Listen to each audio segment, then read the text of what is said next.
cấp ốc đăng nơ ẩm mò yên xem quay nơ chờ yếm lấy yên nong trai bì yon mọc lát ý nưng ô ô nong chạm hò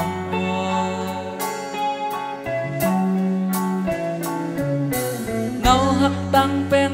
trong tê mi quay họ nơ ta lòng hát đôi giấc khóc mẹn nhà sợ mơ giám này ô nó chạm hò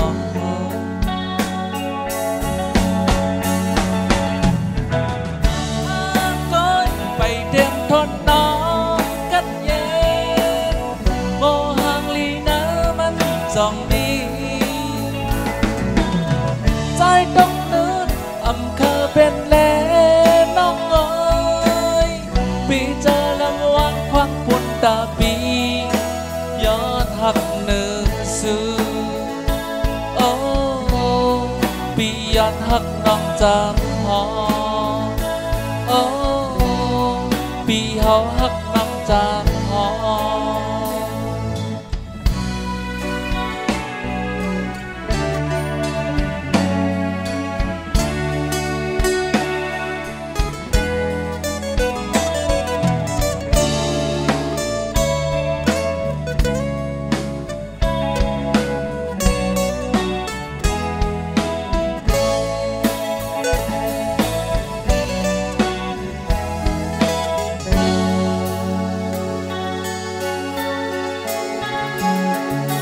cấp ốc đăng nơ ẩm mò yên xem quay nơ chờ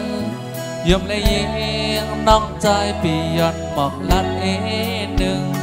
ô nong chạm hò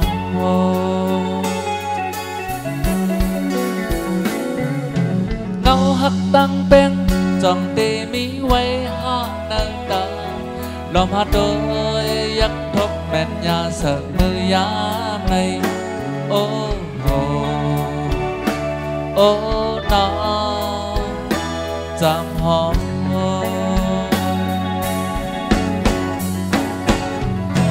văn an cõi bay đêm thôn nó cất lên